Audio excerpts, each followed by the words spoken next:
You are a spiritual being in physical form, a dichotomy of light and dark, where energy equals mass on a journey designed to fulfill our personal legend and purpose, to use humanity throughout, to amplify and transcend, slay the ego, raise the humanity.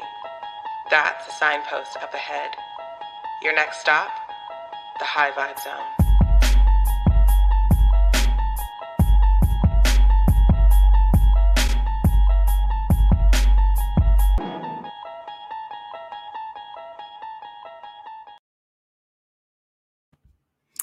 Hey y'all, hey.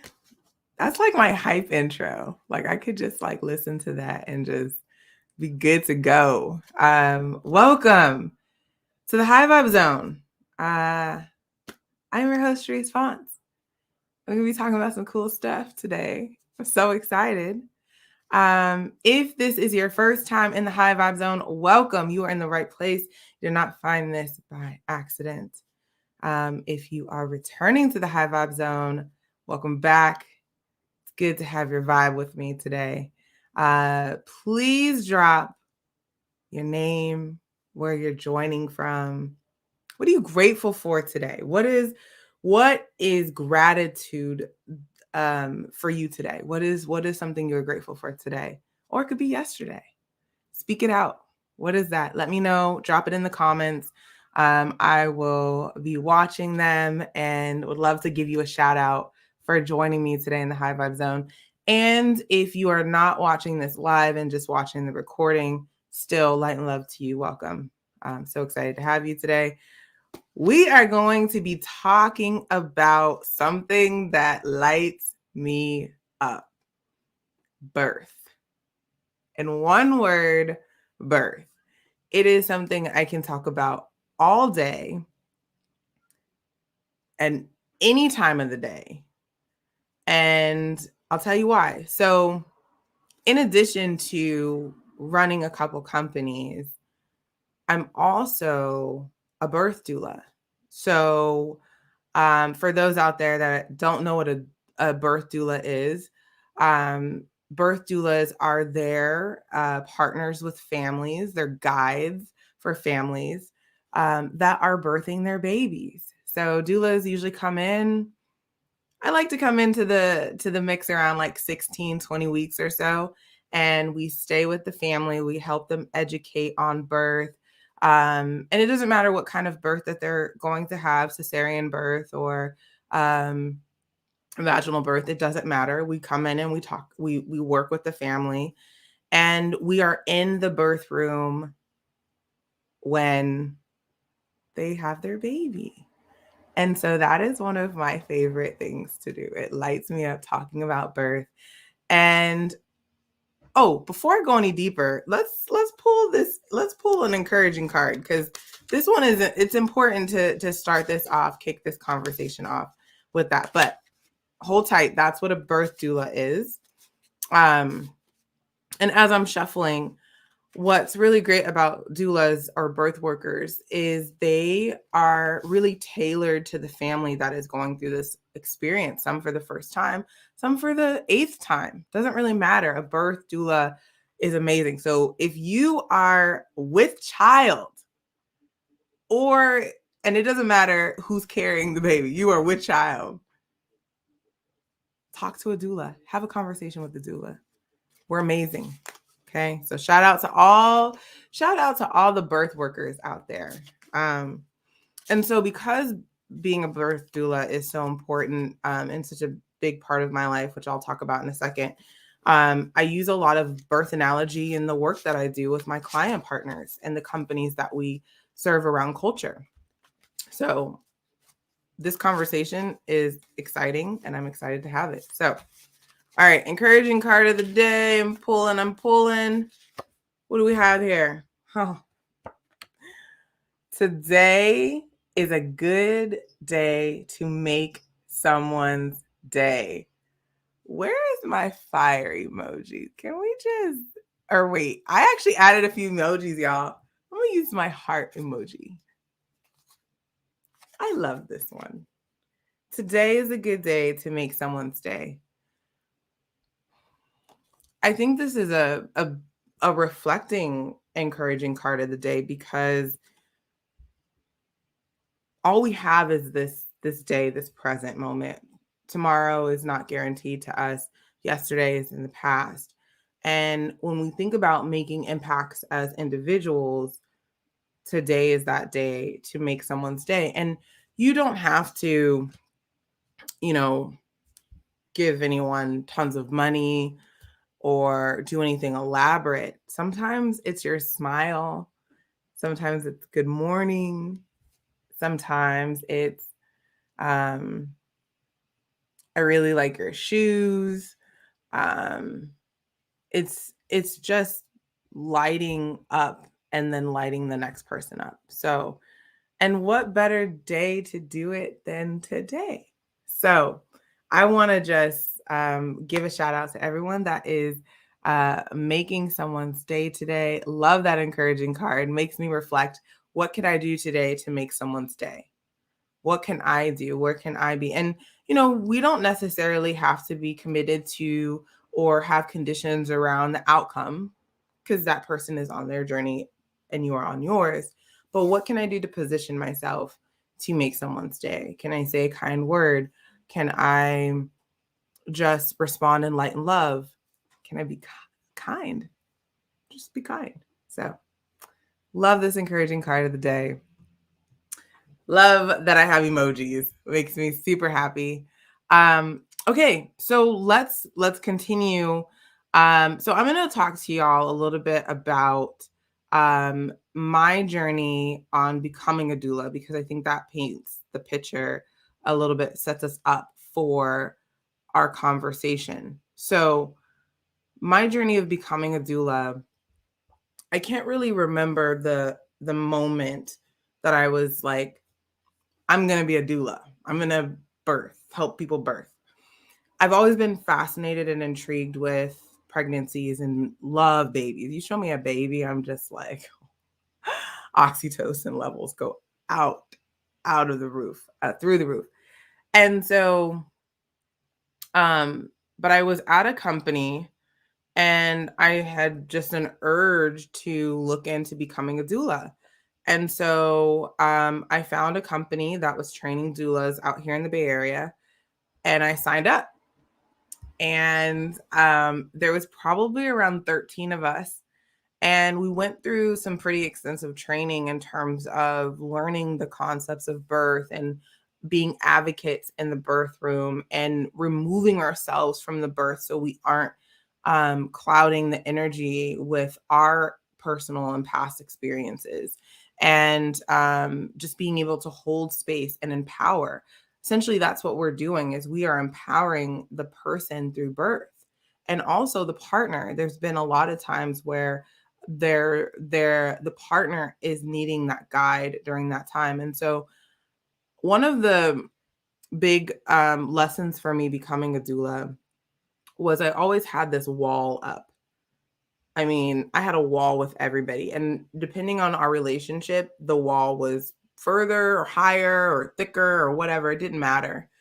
And it was during my first birth that with my client, I realized that being in this space, I couldn't continue to take the wall down and build the wall back up. And it was in that experience that I just took a sledgehammer and just broke the wall. And that allowed me to be 100% vulnerable. And I still carry that today. And I found that to be so healing for me, because it was exhausting carrying all these walls around and being like, oh, I don't know you. You need to stay over there. Or, oh, that does. So now I remain in my space and I observe and I honor what is going on around me. And being a doula really taught me that, in addition to how to hold space for others, which is something that I am fantastic at. And so my journey to being a doula, I can't remember again the genesis of it, but I can tell you that it has really changed my life. And like I mentioned, I bring a lot into birth analogy into the work that I do with Culture Circle and Humanity Power. Okay. So, and then also, if y'all have any questions about doulas or birth or anything, you can drop them in here. You can drop the comments in here. I will answer them. I would love to answer them. But I'm going to talk to y'all a little bit about a story about birth. So, what essentially, and I won't make this graphic. I'll keep it very simple, some pretty basic. Basically, what happens is in in birth, the journey really starts at conception. So the minute that the person conceives, the whole birthing expansion process starts. And at the end of 9 months, labor tends to start, whether it's on its own or it's induced or however that goes. And once that happens, the labor, depending on what's going on, the environment, which again, why doulas are so important. And I want to touch on the role of a doula is to provide education, to create advocacy and empower the birther and the partner and the family. So what that essentially looks like is providing the risks and benefits of stuff. We do nothing medically, so we do everything but catch. And we are holding space during this journey and the birth and after the birth. So when you are going through birth, there are a few stages of labor, and there's one specific stage of labor that we are going to be talking about in so many different fashions today. But when you are in birth, having the right support around you is a huge condition into how that birth happens. And so if someone, I'm also a firm, I won't even use the word believer, but I have this knowingness that the feelings and emotions and the surroundings that a person is made to feel in birth is what they will birth out and will carry into a lot of their recovery. And there are a lot of people still recovering from their birth. You know, when I was going through training, one of the as a doula, one of the assignments was to speak to our parents or someone close to us about our moms or someone close to us about their birth and like understand our origin and where we came from. And, you know, as I listened to my mom talk about my birth, I was like, okay, I can kind of see the thread of the energy. My mom had a doula. They were called birth coaches back in the day. But nevertheless, same vibe. So when you think about birth, you go through the stage of conception, you go through the carrying of it, which is big, the carrying and the nurturing center in the womb, and then you move into the labor stages, and then there is the post birth component. So essentially, that's the flow. I'm going to talk about birth right now. I won't get too in depth. Like I said, I have a few things that I want to move on. So there's one component in birth that I really want to emphasize. And, you know, the conception phase, you're like, yay, or maybe you're not like, yay, but conception. And then the way that I like to look at that is birth does not need to be physical. So let me just dive into a little bit of the philosophy. Birth does not need to be physical. You can birth and you do birth all the time. It's just recognizing those stages of birth that you're in and how you're going to navigate what's going on. So the conception, that's usually the idea or the inspiration or something that has sparked something within inside you. And then you go through the carrying of that idea and trying to see that out. And sometimes it's uncomfortable. It's not fun. It's awkward. You find yourself explaining yourself a lot. You know, things are a little off balance because the energy is being directed in different ways. And then all of a sudden you go into the actual labor of what you're doing, which, like I mentioned, the labor is the preparing component, the end component of birthing that baby. So in the concept of your idea, you go through labor. Now, there's one part of labor that I want to talk about as we're going into, if you're not 10 centimeters, don't push, is the transition. So I want y'all to hear me on this. Transition in labor, when you're birthing a baby, is almost the exact type of transition you will go through when you are birthing something new. It is not exclusive. So let me talk to you about transition real quick. In natural birth, I'm going to just speak to natural birth. The transition is felt to whatever magnitude your body is supposed to feel it. I will tell you, transition is one of the hardest stages of birth, whether it's a physical birth or a non-physical birth. And what happens in transition is you start to question yourself. You start to wonder, what am I doing? Why is this happening? I don't want to be here. I am uncomfortable. I just want to get out. Give me the epidural, make the pain go away. It's a very deep, deep process. When I was birthing my last baby Mikey, who some of y'all have seen here on the High Vibe Zone, I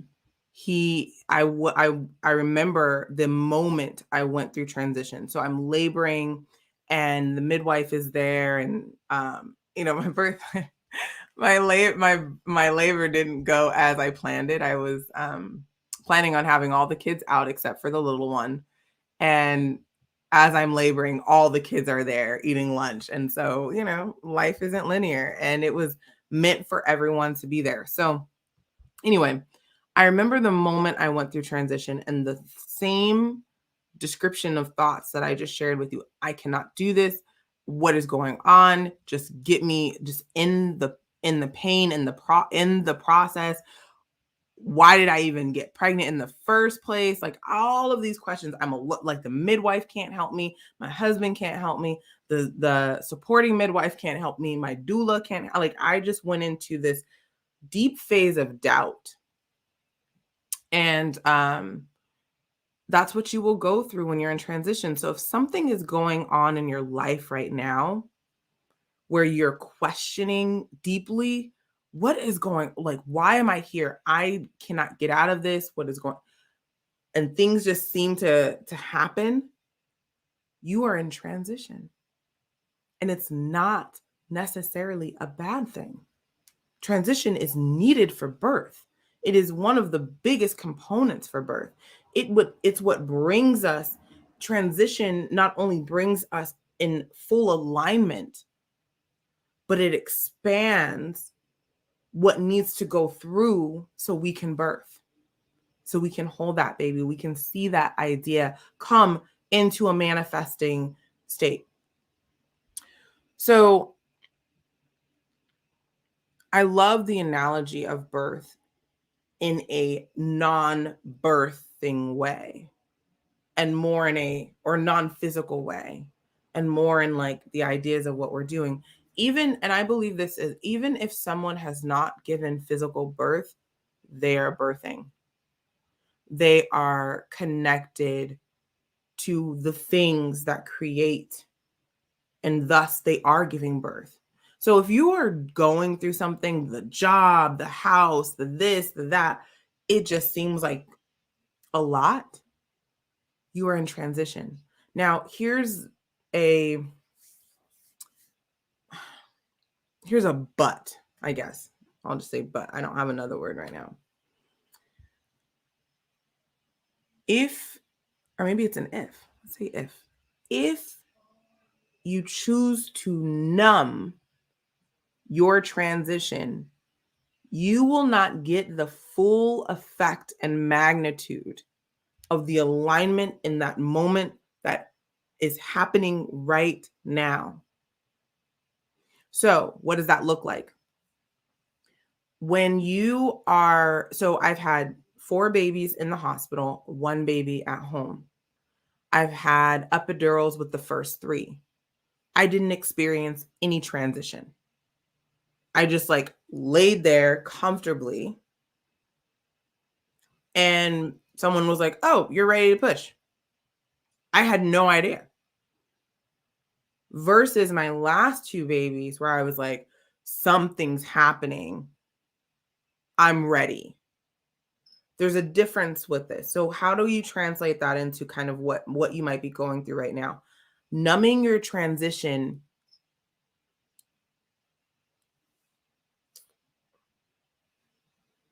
decreases the magnitude of the lesson that you are meant to experience while you are in that transition.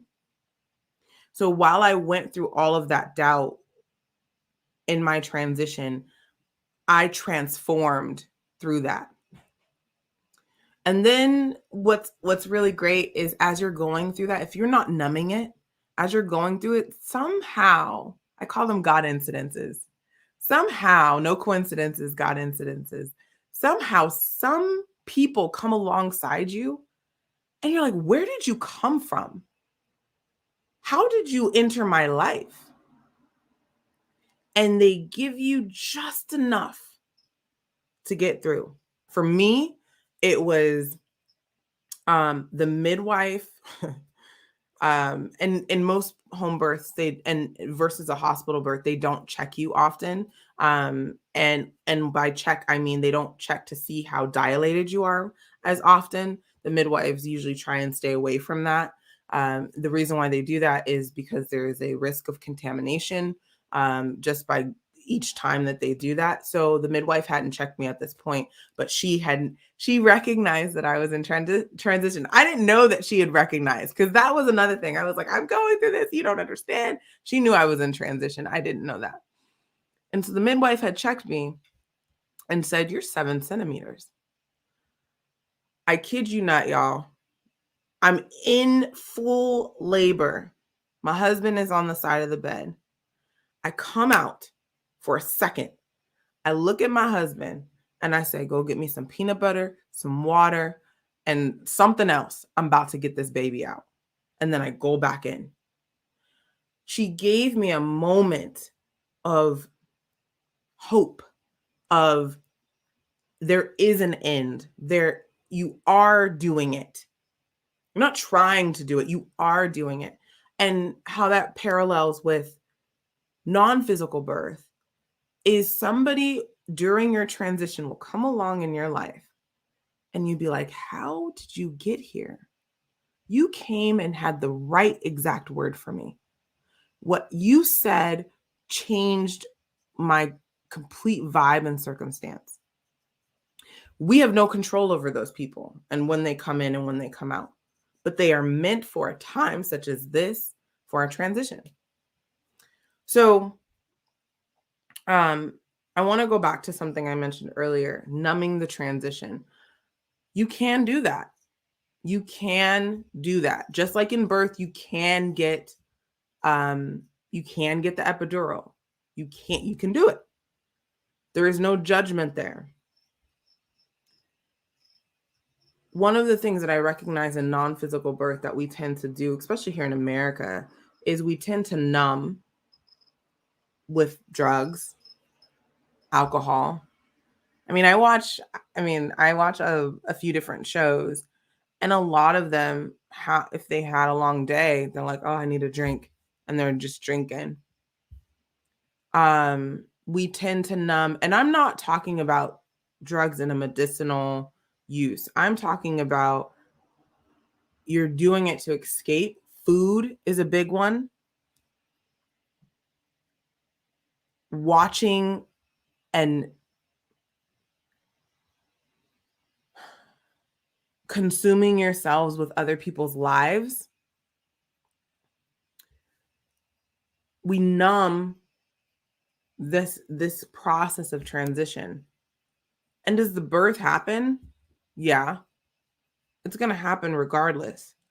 But there might be some components that are still missing for you. So I want to talk about pushing when not ready. Most of the time, most of the time birth is easier when you are fully dilated, 10 centimeters. If you are not 10 centimeters, do not push. Why? You have a risk to yourself. You are a risk to the baby, and things don't flow as they are supposed to. It's dangerous. You can hurt yourself. You can hurt the baby. It is not something that is recommended at all. Now, translating that into the parallel, we do that very often. We want something, we ask for it, where is it? And we somehow push to make it happen.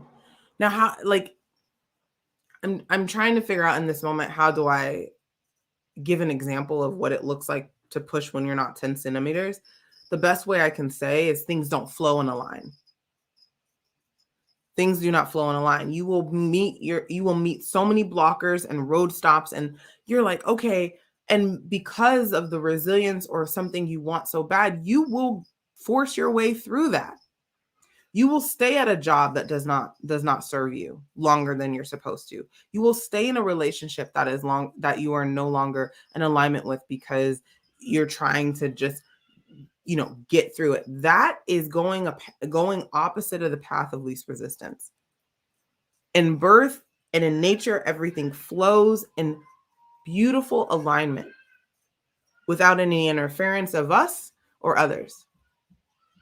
And so when we find that we are meeting different obstacles that are out of alignment with what we asked for, we are pushing without being dilated. And it manifests in different ways in our lives. So when you're trying to write something, or you're showing up every single day with something and it just doesn't align, you are pushing when not dilated. You most likely will eventually get the birth, but you could potentially injure yourself, hurt yourself, or harm the thing that you are trying to birth. Thus, it not fully being what it could become, you not being what you fully could become. So being mindful of, am I pushing when I'm not dilated? Just asking yourself that question is so key. And just sitting where you are with that energy. It's almost like when you're on the river and you turn your boat to go against the current. You will probably eventually get somewhere, but you will be exhausted. You'll be tired, and you'll wonder is this even worth it? Versus if you go with the flow of the current and you end up in a space where it's more beautiful than you can imagine. I like to think on a perfect day, I could not make perfection happen.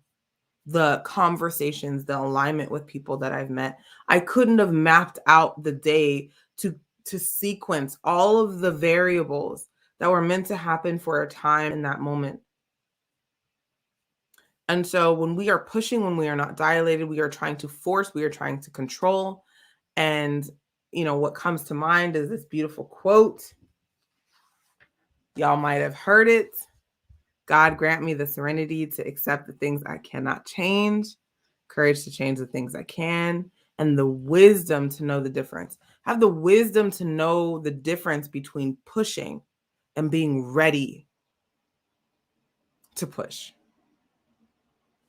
That is so key and fundamental. And essentially, what's great is you don't need the doctor, the midwife, or anyone to tell you that, because everything in that moment will flow to the birth that you have requested.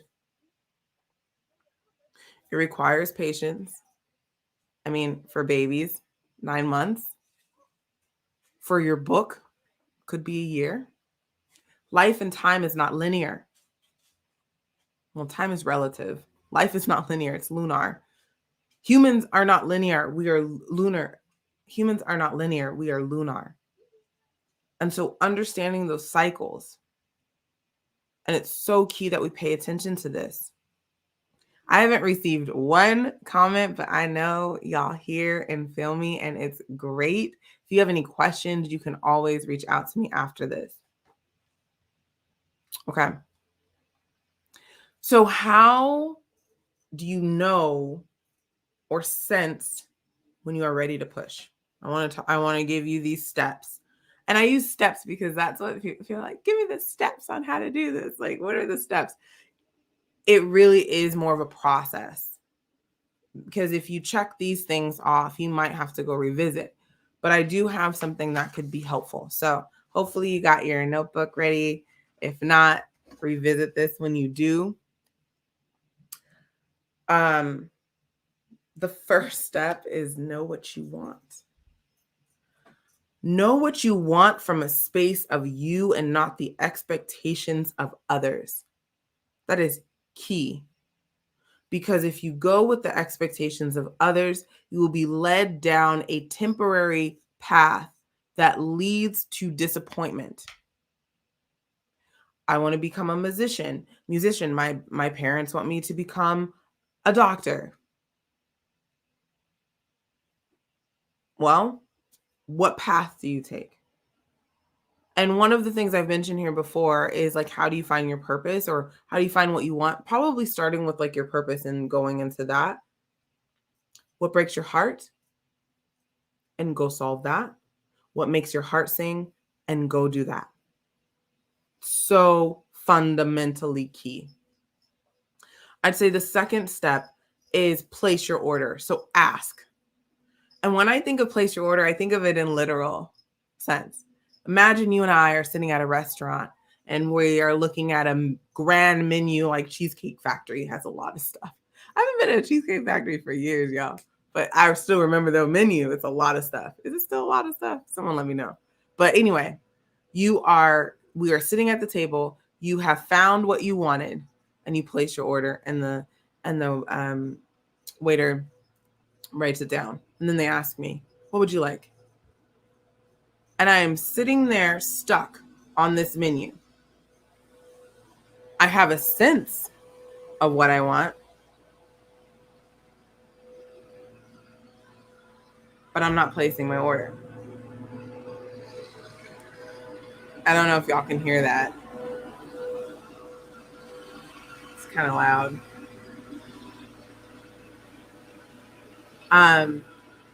And so place your order. You know what you want, ask for it. Ask for it. Use your network, use people around you that can support what you're doing. This next step is so key. Align. And I think I'll take it another step further is have a knowingness that what you asked for is in the works. So we're again, I finally have placed my order after 20-30 minutes of trying to articulate what I want. I place my order.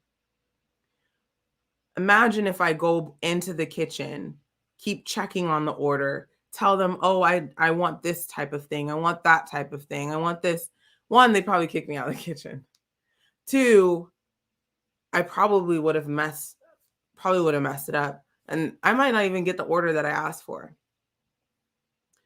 And that is being concerned with the outcome or the how. How are you cooking my food? I want to watch and I want to tell you exactly. No, ask. God, the universe is in full alignment with what is in full alignment with your being. This next one is something I learned from my son that I have taken with me for a while. Be water. And just say that to yourself when you get into situations, be water. When you are birthing something, flow is so key. That doesn't mean you don't create boundaries. Hear me. create healthy boundaries. But in order to do that, you have some steps before that. Because if you create boundaries out of sort of existing stories, they could hinder the progress in what you're doing. So be water. And I have a couple other things that I wanted to share. They're not necessarily steps that you can take right now. However, or not steps that you necessarily, well, actually, let's throw them all in. Quiet the noise. When you are birthing, the best time, and I always call it, I'm going into my cave. Go into your cave, quiet the noise, pause the notifications, turn off the TV, go into nature, quiet the noise, because it is in the isolation where there becomes inspiration. And that is what you will need to birth the thing that you are going through, to grab and gravitate towards the wisdom that you're looking for. And then this last one, it comes with a little bit of a quote. See yourself as part of the divine. So you don't need to have necessarily a religious belief. In fact, this is very far from religion. It's more about spiritual, being connected to all that is connecting and having a sense that I am a part of that. And this is the quote I'd like to share with you. You are an individual expression of infinite perfection, the offspring of the divine. You possess the same creative intelligence as the cosmos. This is Derek Randall's quote. I love that last line. You possess the same creative intelligence of the cosmos. We are creators, y'all. We love to create things. And it doesn't have to always be in a traditional sense, whether it's like creating a company, creating food, creating art, creating music. We are born creators. I watch my 2-year-old right now. He's really into blocks and building blocks and building them higher than he is. He's a little creator. And so through creation, there is a birth process. And just to be aware or have a knowingness that it exists will help with any doubt, any frustration, any shame. Doesn't mean you won't have it. Let me tell you how many times I doubt y'all. Or fear. Doesn't mean it will be without fear. It's just shifting to where your faith is stronger than your fear. So that's what I have for you today. This is what I'd like for you to be curious and ponder on. Are you currently in a situation where you are pushing and you are not yet 10 centimeters? And in the doing of, are you holding yourself from the thing that you actually want the most? Because the alternative is to be water, is to let go, is to go through the transition, because the birth is on the way. I can tell you from my personal experience, this has been true in my life. I've seen it in other people's lives. I had a friend that was going through a divorce, a diagnosis, like all of these things. And in loving kindness, I said, you're in transition. And she took that and wrote a sticky note and just, I am in transition. Being in transition is not a bad thing, but it doesn't necessarily feel good. It goes against our 3 C's of culture, American culture: comfort, conformity, and convenience.